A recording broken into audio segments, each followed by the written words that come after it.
as more and more rehypothecation occurs and your activity is dependent on a longer and longer chain across ecosystems, your risk is going up and you don't necessarily appreciate that. Anything outside of the layer one, which is the chain native staking, it's all stacking on risk premium on top. So you're compounding your risk. All these institutions are not going to jump into DeFi. I mean, for all those that are saying, okay, institutions are coming, that's not going to happen immediately. You need real activity to inform the rate, not just guesses. You need proper incentives so that people don't try to manipulate the data that feeds the benchmark rate. If the ETH staking APY is like roughly the same as the risk-free rate in TradFi, then if you gave money to the government and in return got US Treasury bills and then borrowed against those, that's kind of the same as receiving your staked ETH liquid staking tokens and then borrowing against those in the crypto world. If you're incentivizing people for accuracy and slashing them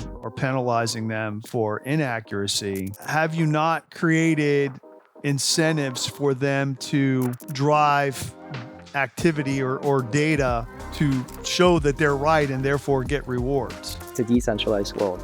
So if we're to build a benchmark rate of sort, rather than rely on one intermediary, let's create a concept with some incentive structures in place that can power a decentralized benchmark rate.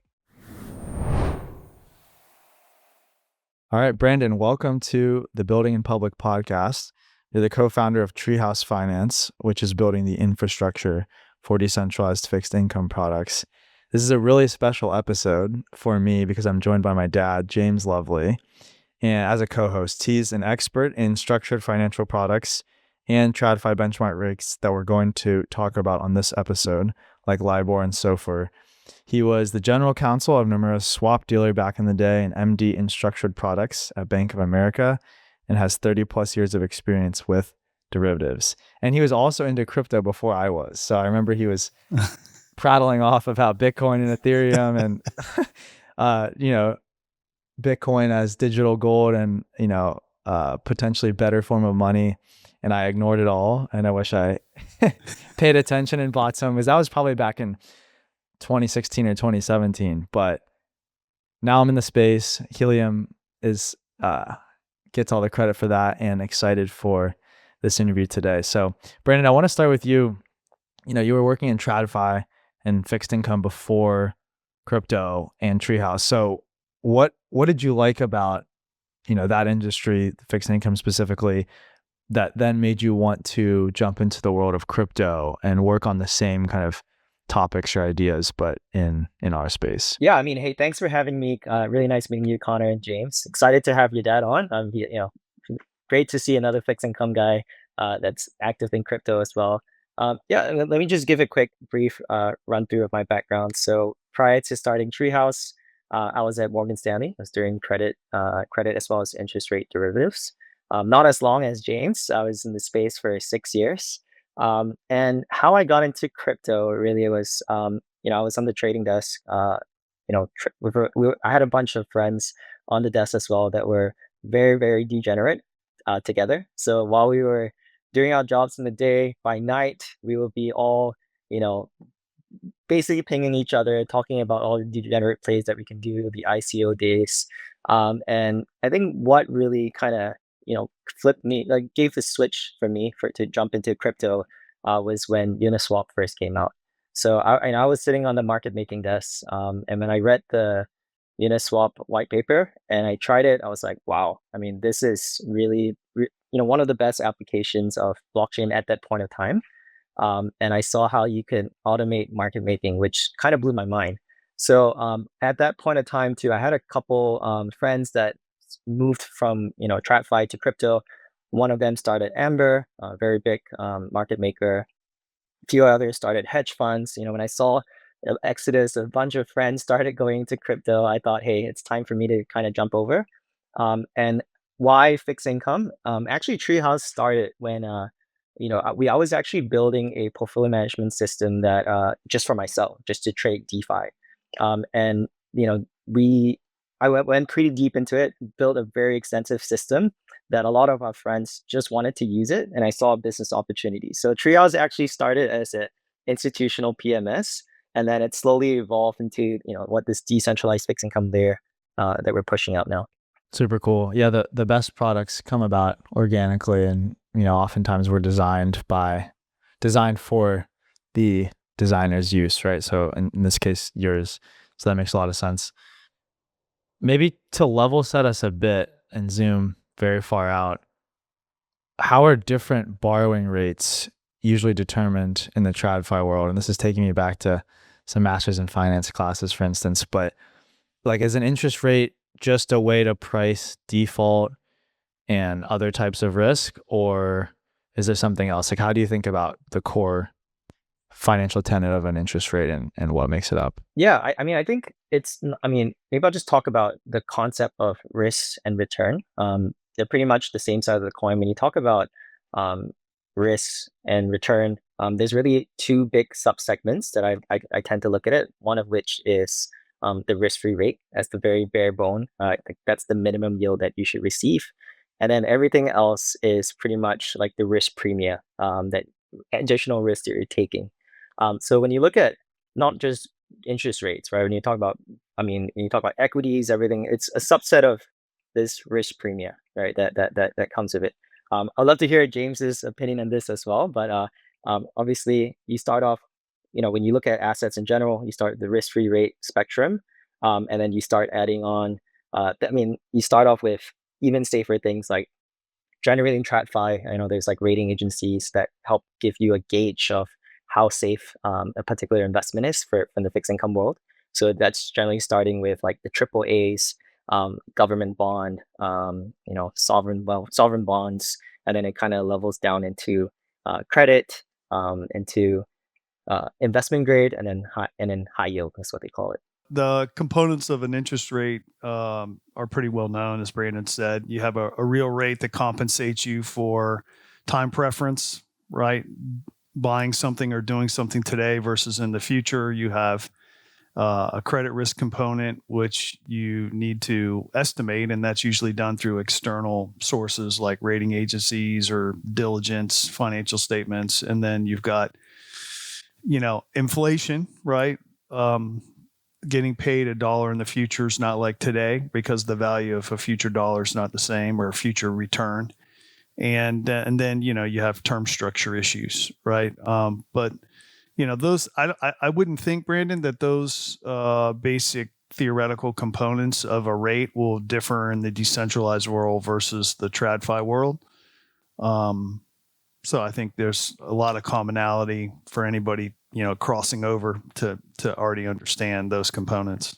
Yeah, it makes a lot of sense. So let's talk about on-chain rates now. So before we talk about liquid staking, Brandon, as I was doing the research for this podcast, I felt great because DePIN is more of the sector that I like cover, have knowledge and experience in.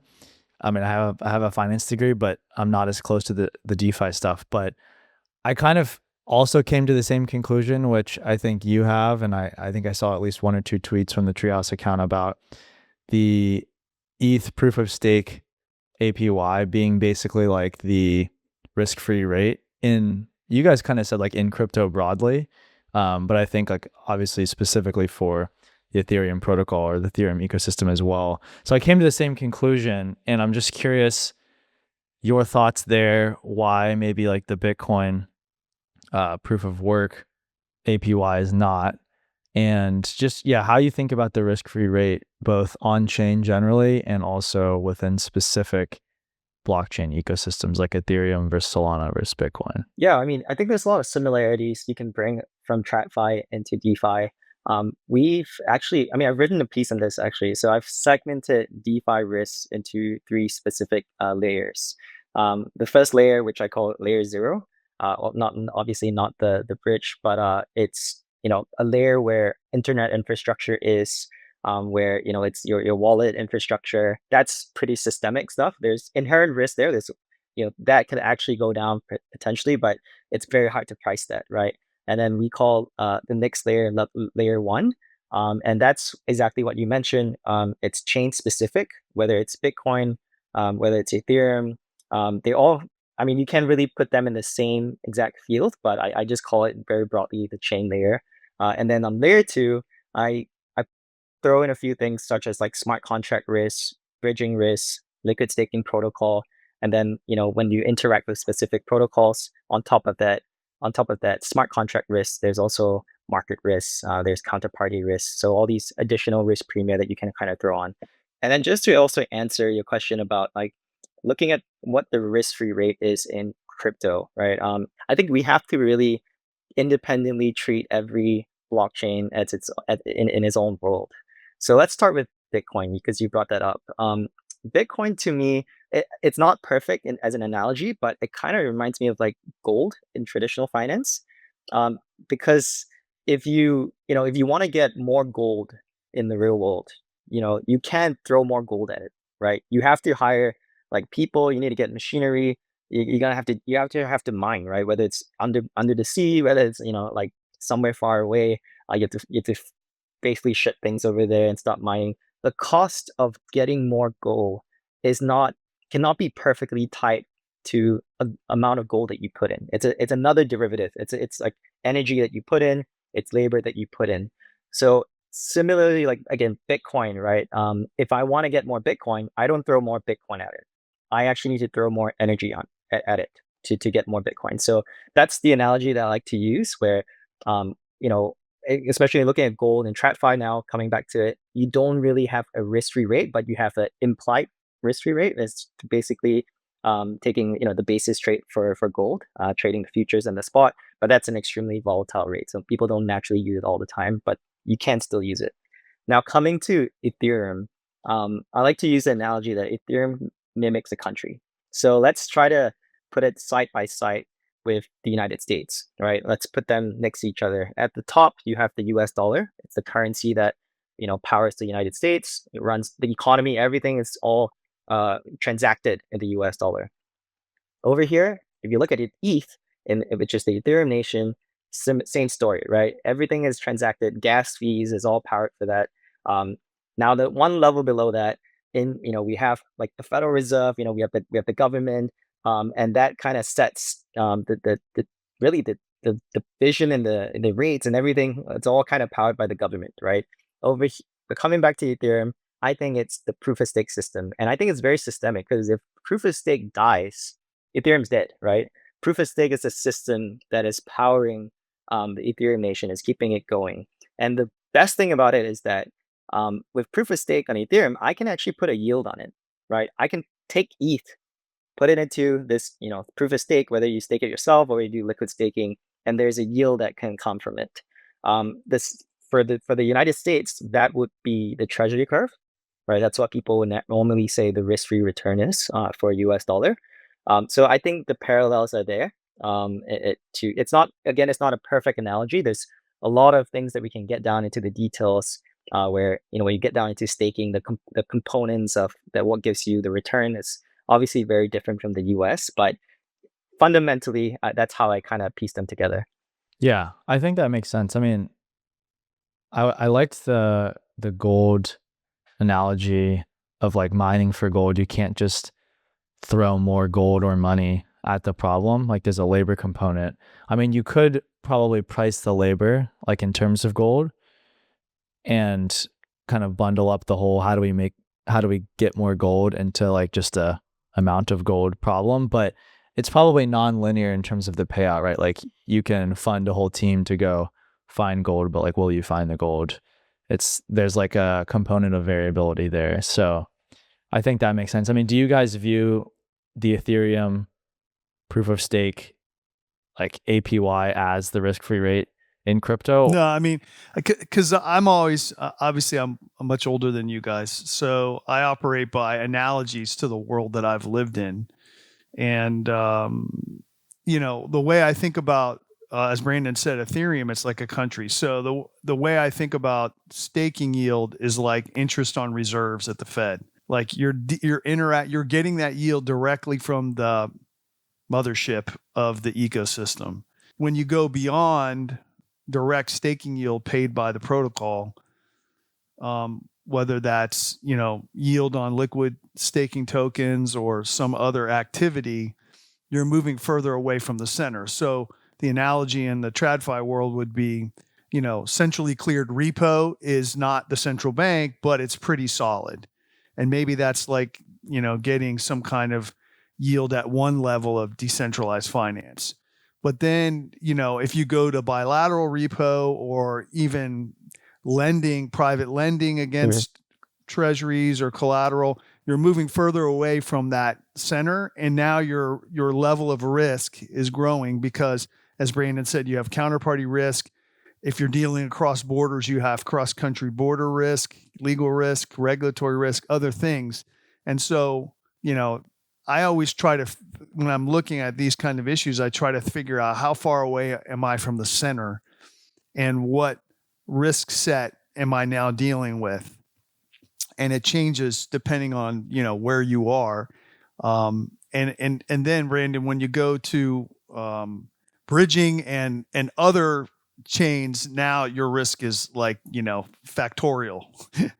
No, that's a great point. And I think when you look at risk-free rates in general, like even for TradFi, I'm not too familiar with the history of it, but I'm sure it took some time for the entire I guess financial world to come together and say, okay, let's use this, right? I think even coming up with the concept of LIBOR as the preferred benchmark, right, where it's good enough interbank Right. versus when you're doing credit, you should instead trade it as a spread over the government bond. It's a convention actually, right? It's not perfect. Like if you look at the U.S. Treasury rate, it's in theory, it's not risk-free, right? there could be nuclear war. I don't obviously those are very, very like layer Right. zero risk, but it's ultimately a convention. So I think it's like we're at a point where it's safe to say like proof of stake is pretty systemic, and it's very hard to go any further back. Yeah, and Brandon, rather than asking you to explain liquid staking, maybe just let me quickly give an explanation and then you can fill in any gaps just so we save time. But basically my understanding is that you can, if you own ETH, you can deposit it to function in the consensus mechanism, which is proof of stake for Ethereum. And in return for essentially locking up your tokens, you receive an APY, which I think is around like 2 or 3%. But within that mechanism, say you stake natively with Ethereum or you stake with a liquid staking provider, either way, do you receive basically like staked ETH or like a representative token back from the protocol / staking provider in your wallet that represents and is redeemable for the native Ethereum that you locked up? Like how does that process work? Yeah, I can briefly touch on it. So you can, there's two options in this when it comes to proof of stake. One is you can do it yourself, right? You can run a node, and essentially that's you getting like 32 ETH, staking it and spinning up a node to then help. You're actually doing work to find proof of stake, basically putting a stake down, and doing some form of computational work to keep the system running, to keep everything checks and balances, etc., to make sure that no one's lying when they're spinning up the next block.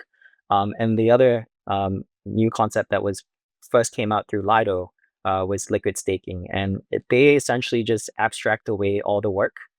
They do it for you, and they give you a representation of the yield that is implied from it.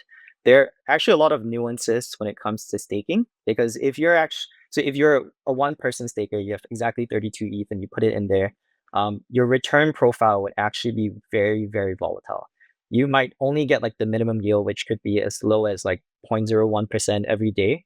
And then every 100-day, you might get a massive like pickup in return because just the nature of how proof of stake works. So what Lido does is that it actually helps normalize that rate. So, given that everybody kind of joins their stake together, so it doesn't really matter which block wins. Ultimately, it's 30% of today right now of the staking market is held by Lido, and that helps make the volatility a lot lower.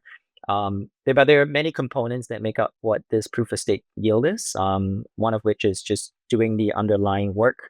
There's a very, very big factor that is a fairly new concept when Ethereum moved to the proof of stake system, and it's MEV. So MEV can actually distort your return quite heavily nowadays. And ultimately there's so many components of it now. So liquid staking actually helps abstract away all that issues rather than being an individual staker and just seeing that volatile. Well, it won't even look like that. It would be like super low and just one spike every 100 days. And also you receive more capital efficiency in exchange for potential rehypothecation risk, right? Because I guess if the ETH staking APY is like roughly the same as the risk-free rate in TradFi, then if you gave money to the government and in return got US Treasury bills and then borrowed against those, that's kind of the same as receiving your staked ETH liquid staking tokens and then borrowing against those in the crypto world, right? Does that analogy hold up? So what liquid staking does as an additional feature that staking by yourself can't do is that now that you have this representation, and in the case of Lido, it's WST ETH, you can take it and do things in it in DeFi. So you can use it as collateral to then borrow, like what you said, rehypothecate. You can do it. You can put it into EigenLayer. There's a lot more things that you can do. So it makes a lot more sense to abstract away firstly all the node work to Lido and to the validator set. And then the second thing is that you now have this token that you can do a lot more things with. Gotcha. And then specifically for Treehouse, what does your tAsset product enable with respect to liquid staking? And what does the user experience look like? Like if I had Ethereum and I was looking at this as a potential solution. Yeah, sure. So tAssets is a new concept that we launched, and we call it liquid staking tokens 2.0. And really what it is underlying, we're working directly with Lido. So we're great partners with Lido. When a user deposits their ETH into the smart contract, we actually move it to WST ETH. But from there, we do an additional step, which is we do a simple arbitrage strategy. So the three main features of what tETH does specifically, because we started in the Ethereum world, the first of which is it's democratized access to this particular trade. So anybody, we're kind of doing one level deeper from what Lido is abstracting away, which is if you stake ETH, you can now earn not only the Lido yield, you can earn this pickup in yield as well, which can range anywhere from 30 bips to 80 bips annualized. There are some days where it can spike, right, just because of the MEV opportunities or borrow lending mismatches. But in general, it's around 30 to 80 bips annually. The second feature is that by doing this particular strategy, the underlying strategy that we're doing, what we're trying to achieve is to keep the market efficient. The DeFi world is very, very fragmented, right? It's almost like coming back to TradFi, going out there to the street and saying, hey, I want to borrow US dollar. There might be someone out there that's lending US dollar 1% when the risk-free rate is 4%, which doesn't really make sense. So you're going to take it, right? And that doesn't really exist in the traditional finance world. I mean, it could, if it's your dad lending you money, maybe it's 1%. But if it's the market, that's not going to happen, right? So right. In DeFi, it's extremely, extremely inefficient and fragmented. So by doing this trade, we're helping to converge all these interest rates. That's our goal among the top protocols, at least the ones that are battle tested. So that's the second feature. And the final feature is that tAsset is not just LST 2.0. It powers DOR, decentralized offered rates. I'll come to that later. I'm sure you have a lot of questions on tAsset first. Yeah. So, Brandon, I had a kind of follow-up question on this whole world of decentralized finance, because to be honest with you, beyond basic staking or, delegated staking with a, large player, I kind of, again, analogize to the world of credit derivatives. Given your background, I'm sure you know what those are. For the listeners, it's basically a form of credit insurance. So a credit derivative pays if a reference asset or reference issuer defaults on a bond or a loan. And in the world of credit derivatives, if I'm writing credit protection on a portfolio, my risk actually of having to pay out increases as the portfolio's size increases, which is kind of counterintuitive. It may be that the magnitude of loss goes down depending on how the portfolio, you're insuring is structured. But if you put more names and more loans and bonds in there, the likelihood that one of them goes bad goes up. And in the world of DeFi, particularly as you move away from the nodes and direct staking yield, I worry that you're kind of in a similar situation and don't appreciate it. As more and more rehypothecation occurs and your activity is dependent on a longer and longer chain across ecosystems, digital ecosystems, your risk is going up and you don't necessarily appreciate that. And so I'm curious if you, from your background, have any thoughts on that issue, the risk that as activity and rehypothecation grows, your risk, given how far down you are in the chain, or the fact that your activity spans multiple chains, it's not within one kind of known ecosystem, that your risk goes up materially. How do you think about that? No, I mean, I completely agree with you, and it comes back to the initial framework that I mentioned, right? Anything outside of the layer one, which is the chain native staking, it's all stacking on risk premium on top. So you're compounding, in a way, compounding your risk.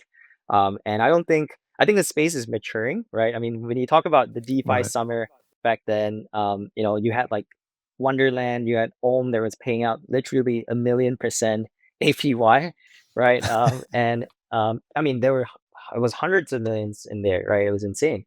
But things are slowly kind of. I mean, I don't know if we're there yet, but we're definitely going towards yields being compressed and people really understanding the underlying risks when they enter something. Ultimately, like even now, like I mean, there's so much things we can talk about, but I'm just kind of pinpoint like points. Back in the day when you did a new chain, when you get into a new chain, there was no such thing as coins. You're literally taking a bet that you will get some form of return in a form of an airdrop in the future, which there is no comment. There's nothing written about it. There's nothing said about it. At least nowadays, I mean, like we have the concept of points, right? Which can for certain protocols, you can kind of derive a return behind that. And I think we are maturing, but I completely hear you and I completely agree with you. And maybe this is more of a view of mine, which is that at the state of where we are in crypto today, um, talking about what could drive the space, I think one big factor would be obviously institutions, new money coming in, right? Basically inflows, right? I mean, but the problem with that is if we look at the flow of capital for institutions since crypto existed, so we had Bitcoin that came out in 2009. And then in 2012, we had GBTC. So that was the first ever like institutional access product where you can get access to Bitcoin without holding a wallet. And they made it easy in a form of unit trust. From there, in like 2016, you had a bunch of exchanges. Then you had BitMEX. They came out with the concepts of perpetuals. And you had Ethereum that came out. Then you had like Binance, Bybit, and all these guys started coming. Deribit came out in 2018, so that was the option world. 2019 onward, that was when DeFi came about. Where are institutions right now? We're only at the state where they've just accessed it through Bitcoin ETF, and then more recently ETH ETF. All these institutions are not going to jump into DeFi. Like, I mean, for all those that are saying, okay, institutions are coming, the meme that people post about, that's not going to happen immediately, right? They're not going to jump into the tail end. They're going to, in my view, I think institutions, the next step would be a simple thing as now that you can stake, now you can hold Ethereum ETFs, you can stake that ETH. That's the next level, in my opinion. And which kind of ties in nicely to fixed income, because once you can stake, you're getting, all these institutions are getting a return on a block by block frequency. The next step for me after that is that nobody wants a variable rate, right? They want to fix it. And in order to fix it, you're going to need to get into like interest rate swaps. You need to get into a forward. And there's no infrastructure for that. So that's why we're focusing on building benchmark rates. And then the second topic I want to bring up also is like, where are we in the space of, you mentioned like there's so much risk. I think right now in crypto, there's really only 5 main products that's doing well, or that has real product market fit. And this might be a bit touchy, but the first one is exchange flow business, right? So obviously all the exchanges are profitable, right? They've made a lot of money. And then one level below that, all the supplementary companies that kind of service them, whether it's prime brokers, like Falconize market making, that's all flow. The second one is leverage. If you look at the top protocols in DeFi today, leverage, people love to leverage, right? And the most profitable ones of them are like Aave, Pendle. Pendle is actually a points casino, right? It's like a way for you to leverage points. The third thing is actually meme coins. So like casino, there's clearly demand for that. People love to gamble. The fourth one is proof of stake. So layer one chains, as I was talking about, Ethereum. And then finally, I think narrative. Narrative is very important. Like Eigenlayer is a narrative. And of course you have all the, as I mentioned, below them, there's a lot of infrastructure that's powering, such as Chainlink. Gotcha. And then, yeah, last question from me, and then we can jump into the rates section. But how do you think about expanding to other layer one chains, layer twos on top of the Ethereum ecosystem? Like, yeah, what factors are you considering when you look at expanding to other chains? And then also, what does your go-to-market motion look like in terms of integrating with their assets and their financial products? Yeah. So right now for tAssets, we're only on Ethereum, and then we've allowed individuals to bridge assets to other chains. So one of them being Arbitrum. Very soon we're going to be on Base as well. The criteria for that is, ultimately getting more users, right? Giving them the ability to deposit and to participate in LFC 2.0 to earn this additional pickup and yield. Where we plan to go from there, we're looking to, we just kind of go down the list of in terms of usage, in terms of market cap. Solana is definitely a big focus for us. We're also looking at some chains that are very focused on RWA. I think, tAsset is just one component, but Door, which is building the benchmark rate, RWA is going to allow institutions to come in or people to rehypothecate these assets when they bring them on chain, and having a benchmark rate, having indexes would be very important as well. So that's really as simple as our criteria, right? Looking at users, looking at the use case behind Door. We wanted to transition to discussion of Door, and part of the reason Connor brought me on the podcast is I have a lot of experience with LIBOR and SOFR. LIBOR transition to SOFR. We thought it makes some sense before we get into the digital offered rate ecosystem to sort of give the TradFi analogies. LIBOR, some people date it to the 80s. In reality, the first use of LIBOR was back in the late 60s. The world then for young people was a lot different. Okay, so you had the Cold War going on, you had petrodollars being generated offshore, and you had a U.S. regulatory environment that limited the amount of interest that could be paid on deposits in U.S. banks. So a Saudi sheikh or a Russian, the Russian government, back then it was communist, wouldn't want to put their dollars on shore, and even if they did, they were capped on the rates that they could earn. And so those dollars were held offshore. And in the late 60s, there was a famous loan involving British banks and the Shah of Iran. And the borrower, the Shah, was and the banks were trying to come up with an interest rate that would float with the cost of funds of the banks that would have to meet periodic draws by the borrower, the Shah. And the Shah didn't trust the bank to sort of represent what its borrowing rate was for obvious reasons. They were conflicted. And the bank was not interested in taking lending risk if they couldn't be sure that the base rate would reflect cost of funds. And so the idea was, we're going to pull other banks like us and have a basic methodology that will approximate general borrowing costs. It may not be Bank A's borrowing costs, but it'll be large London banks borrowing in representative amounts. And that sort of started in the late 60s. There's a Greek banker that came up with the idea. And between the late 60s and the early 80s, that was kind of a clubby thing, very private, done offshore for large loans. In 1981, sort of generally, the first swap occurred, which involved IBM, the World Bank, and it was essentially a back-to-back loan. So one person borrowed at fixed, the other person borrowed on the exact same terms, principal repayments and everything floating. And if I'm paying you fixed and you're paying me floating and the principal exchanges cancel out, we've got an interest rate swap. We're exchanging fixed versus floating on a hypothetical principal amount or notional amount in the swap world. Shortly after 1981 and 1984, the British Bankers Association kind of formalized and took over the setting of the LIBOR rate, then called BBA LIBOR. And that activity started to take off. You started to have derivative activity, and ISDA came about in, I believe, 1984, which was very important. And that's the world I started out in as a lawyer. It was very important because it standardized the documentation with the code of standard wording and master agreements and standardized confirmations. And so you all of a sudden had this infrastructure and groundswell of interest in having a standardized rate. The most important thing is that LIBOR rate was an unsecured interbank borrowing rate. And back then it was based on real transactions.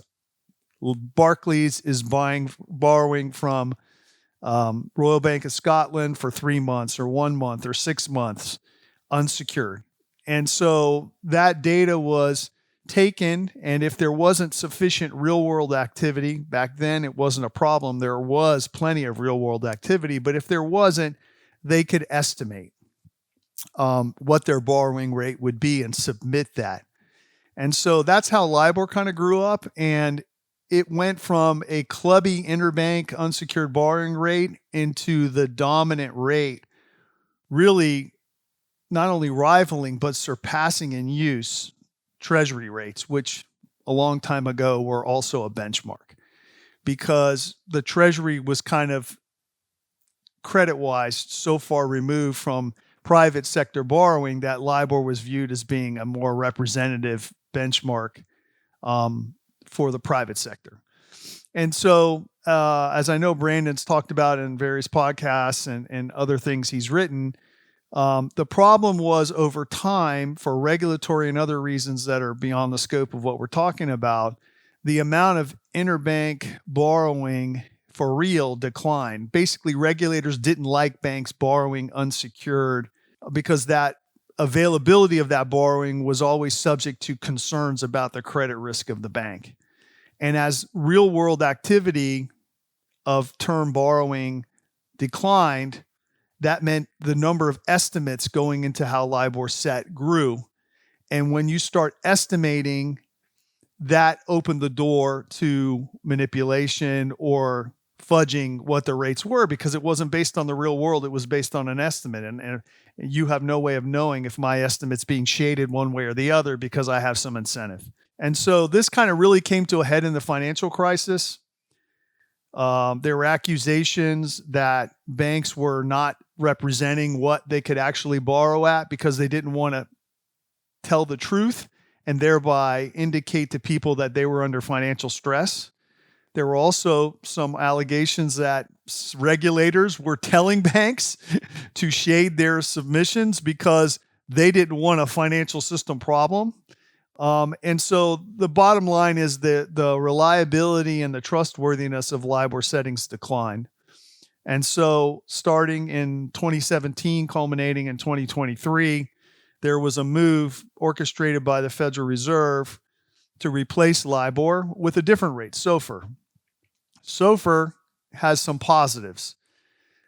It's based on trillions of dollars of repo activity every day. So lots and lots of data, and that activity, really has never locked up or ceased, no matter how stressed the financial system is.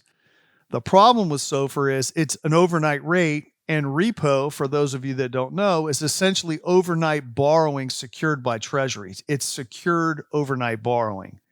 It's not unsecured borrowing. And again, while SOFR has replaced LIBOR, it's based on a rate that's overnight and secured. And so that creates lots of problems for users who prefer a term rate, a 3-month or a 6-month rate, an interest period set rate. And also lots of borrowing occurs that's not secured by treasuries, obviously. And so there have been a lot of bandages that have been applied using futures to approximate term SOFR and other things. But long story short, it's not an ideal replacement, but at least it's based on large volumes of transaction. And frankly, from the Fed standpoint, it's a rate that gets set in a world that they have more direct influence and control over, which wasn't the case when LIBOR was being set in London. So, that's kind of a background. Even in the TradFi world, these benchmark indices, which are crucial in terms of forming the building blocks of borrowing and lending, are still not perfect, and they have challenges. I've alluded to some of those. You need real activity to inform the rate, not just guesses. You need proper incentives so that people don't try to manipulate the data that feeds the benchmark rate. And you also need a rate that is generated by participants and reflects an economic reality that's useful to the broadest possible mass of people, because the more people use a rate because they feel comfortable about it, the more liquid that rate is and the more accurate that rate is, because it's not being dominated by a few players. It actually reflects a sort of consensus of a large number of financial market participants. So with that tour through history, maybe Brandon, you could talk a little bit about, decentralized offered rates in the digital world and what Treehouse is doing and how you think about formulating that benchmark. No, that's a great run through of the history, and in fact, a lot of things that you mentioned are new to me, and I don't think I can even find that in literature or books. So thanks for that. I'm gonna definitely take some snippets of that. And yeah.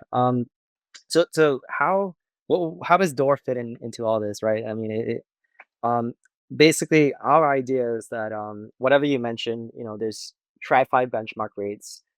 If we're to apply that in the crypto world, we're gonna need a form of a benchmark rate. There are instances of them already. There's like CSR. I think Kraken has one. CoinDesk and CoinFund has one as well. They're essentially very centralized benchmark rates. So our view really is that when you look at crypto and Ethereum specifically, it's a decentralized economy, right? It's a decentralized world. So if we're to build a benchmark rate of sort, rather than rely on one intermediary, let's create a concept with some incentive structures in place that can power a decentralized benchmark rate.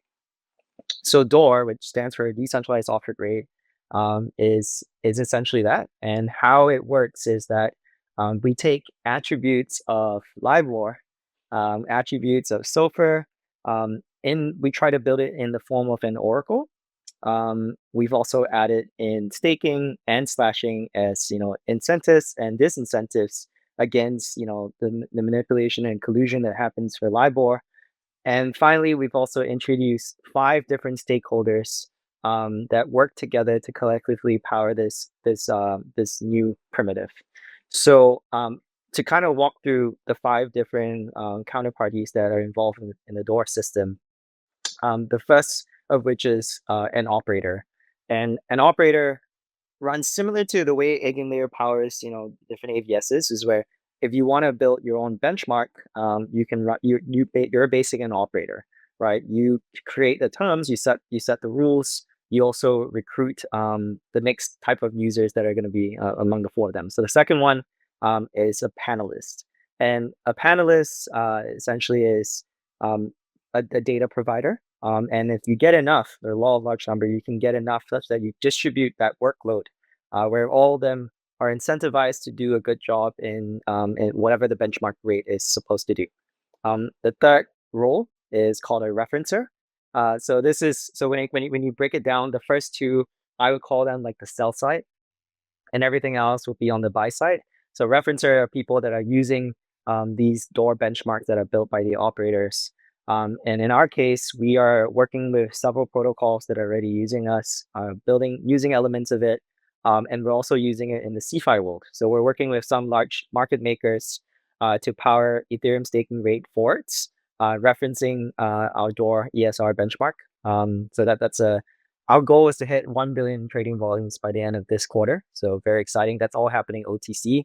And then just to kind of briefly talk on in terms of the other two roles, there are basically delegators, which is where TETH can be used to stake and help power the crypto economic security of the Door system. And then finally, the end users, which are basically anyone that ends up working with the referencer. So they might not exactly know that Door and benchmarks are powering the products that they're using, but obviously they're an extremely important piece of the puzzle. So you're building your rate then entirely detached from the TradFi world. Like in some situations in the TradFi world, people look to the risk-free rate, which is a treasury rate, and then build off that. As I mentioned in the past, they would look to the LIBOR rate or the LIBOR swap rate and build off that. But it sounds like this is a different ecosystem. Therefore, you want your data to be solely from the cryptosphere, whatever protocol you're dealing with. Is that right? So it's more of a framework to build a benchmark that suits certain use cases. So I mean, ultimately, Right. depending on the type of whatever you're doing, a benchmark referencing the proof of stake yield might not be the best benchmark. So I like to park it into three types of benchmarks that can be built on top of Door.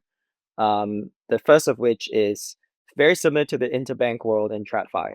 So if you bring it back to DeFi, that's like you borrowing between Aave, borrowing on Compound, and that's all secured, right? You have to over collateralize as well. You have to post some form of collateral, and then you can borrow out there, and that yield that you're borrowing can represent a form of the interbank rate.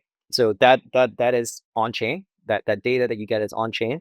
The second kind would be the equivalent of the treasury curve, the treasury rate in traditional finance. And then if you come back to DeFi, that's inherently the proof of stake rate for Ethereum, right? So that depending on the kind of blockchain that you build, there would be tweaks here and there. And then the final one would be the implied like risk-free rate. So how I mentioned it earlier about gold, where you can derive a risk-free rate on it. It's not perfect. It's very volatile, but you can technically still do it. You can also do that in the crypto world. Now, in theory, I mean, think of Door as a framework, right? It's our hope that if you bring LIBOR, if you can even take the actual LIBOR and try to put it into our system, and it hopefully will work even better than how they do it right then and there. So the goal is that there's incentives behind. So you mentioned, earlier that LIBOR, a lot of it as history kind of went on, was just a guesswork, right? It was just banks kind of throwing it. Even if Right. they lied about it, there was no penalization. Even if they were super far off, there was no way to kind of tell whether they're right or wrong because it's just a up in the air kind of number. So technically, as long as it's a benchmark that is, whether it's deterministic or it has, or there will be a variable that will come out in the future, whether you will know what the fact would be, Door can be a framework to build that benchmark for you. Right. So you talked about incentives, and so one of the things I did read, I guess your protocol paper, and focused, of course, on this section. Mhm.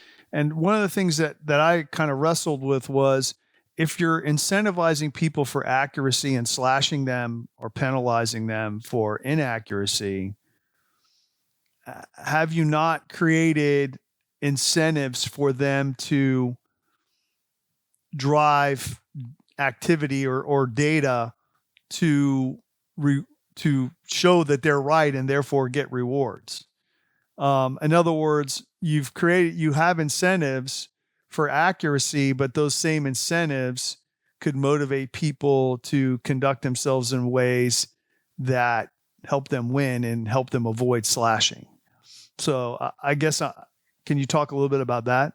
Yeah, so I mean that's a big problem, right? I mean, we're aware of that as well, and that's also an issue that is inherent in the traditional finance world, right? It's just that whenever Right. there's always loopholes in general, or there's certain gaps, and how we, I mean, I like in the current implementation of Door being so new, it's only been out for less than a month mainnet when we launched it, right?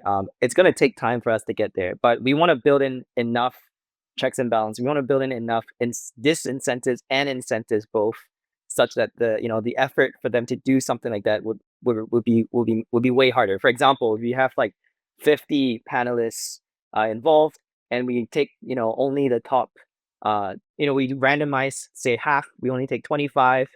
So even if you try to manipulate the data that you submit, they're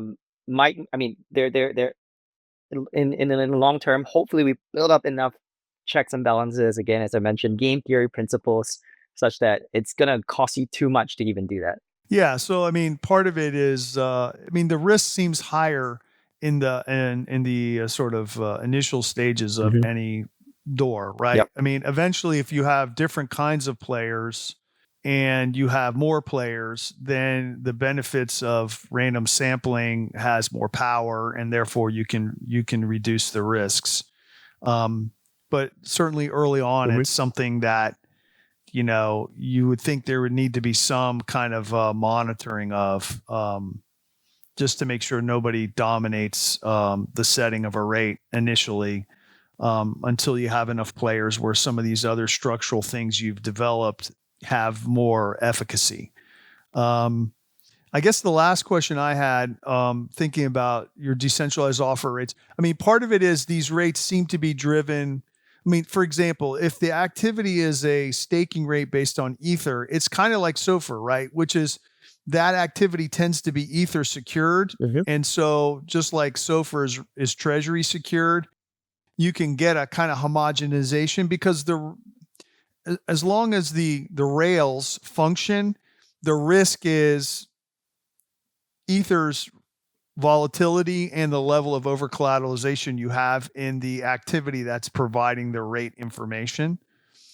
So I get that, but once you start expanding to, I guess I'm a little skeptical about the ability to have offered rates that are detached from one type of secured crypto lending, just because there's so much variability across ecosystems, across countries, regulatory, counterparty, even grid risk, like how reliable is your grid in Nigeria versus, Luxembourg? It's just different kinds of risks.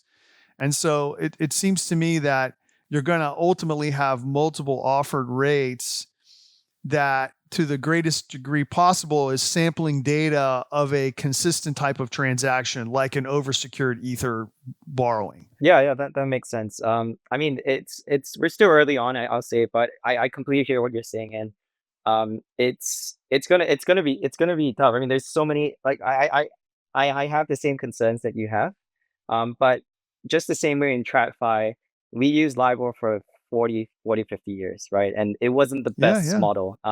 It ultimately comes down to convention, right? And while some conventions may not be the best, it's still the best in that, for at that moment, right? So, and having convention also help, keep the market more efficient, right? Like, just like like, for example, credit ratings, in traditional finance,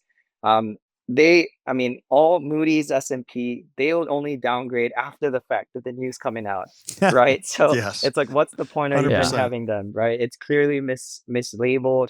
In the '08 crisis, the way AAA bonds were being rated, and then underlying it was just repackaged mortgages that were subprime. So there's always going to be these issues. What we're trying to do from our end is to create a framework for people to try and solve and create new conventions, and to create a structure for you to fight against, the possibility of collusion. And hey, now you have this benchmark, you can build more things. Just like what I mentioned, we're starting off with the very, very basic fundamentals. We're starting off with forwards, right? So trading forwards, and then using that data as more and more data comes in to build a term structure. And from there on, you can do interest rate swaps. And hopefully down the line, you can do like swaptions. We're still very early, but it's needed infrastructure. We're going to need a benchmark, and it's either you choose a centralized version. Hey, trust me, I'm going to do all the data. I'm the big exchange. Let's use this. Or, and we're not competitive to them, because they could actually use Door as well, right? Again, we're just that data framework, or a data layer. You can use us to help add all these elements to decentralize it as much as you can. Yeah.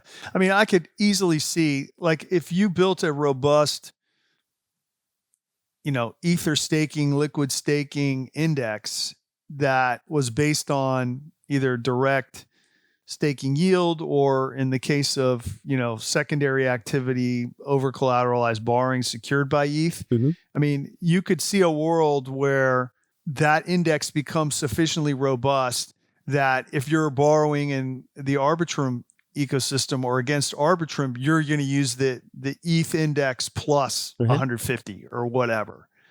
And it becomes like LIBOR, the benchmark for other activity that may not have the same volume and obviously wouldn't have the same risk factors as what occurs in the Ethereum ecosystem. But I mean, I think it's very interesting, and you should be, commended for trying to build this out because it's definitely needed. No, that's awesome. Great discussion there. The analogy I was thinking about is like prediction markets, like Polymarket, for instance, or Kizzy. Like you can permissionlessly bet on an outcome of an event, say like a pro soccer game, and you could have collusion if you could potentially influence the outcome of that soccer game.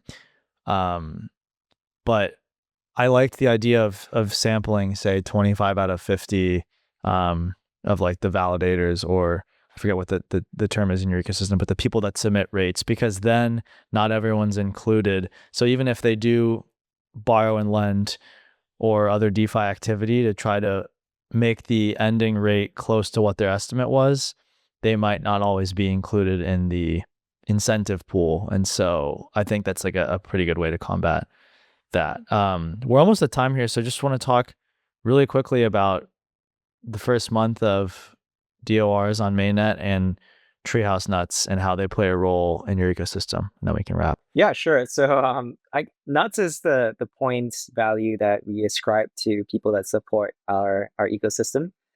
So there's two ways you can participate. The first of which is through tETH. So users can directly stake into it. And again, as mentioned, you earn this additional pickup in yield to the arbitrage strategy that we deploy. And then, so again, based on the number of tETH that you hold, you get a subsequent set number of nuts, or points. In terms of DOR, in terms of how you can participate, so DOR is very much a more B2B product, right?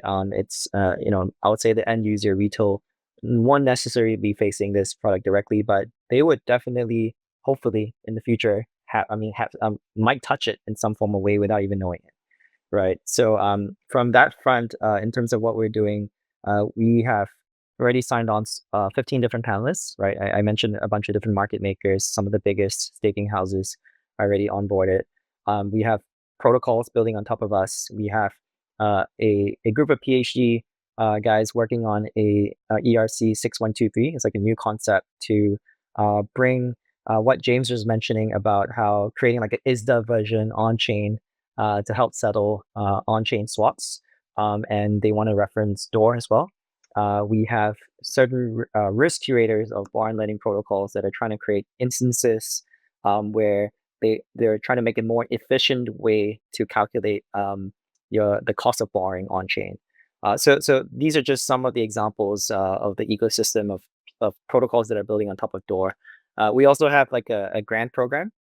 So if anyone out there that's listening that's interested in building fixed income on chain, we can support you there. We also have an eco fund. We're working directly with funds like GSR, Mirana, LeapBlock, to invest in projects that are building on top of Treehouse. So not this DOR, not necessarily, there's an ascribed amount of nuts based on how much you built, but nuts is just essentially coming back to it, what you use to kind of value your contribution to the Treehouse ecosystem. Awesome. Well, guys, this has been great. Thank you both for coming on. And Brandon, especially, thank you to you for coming on and telling us about Treehouse. So super excited to see what you guys roll out over the next year, and we'll be in touch. No, thanks for having me. It's really nice meeting you both, Connor and James. Take care.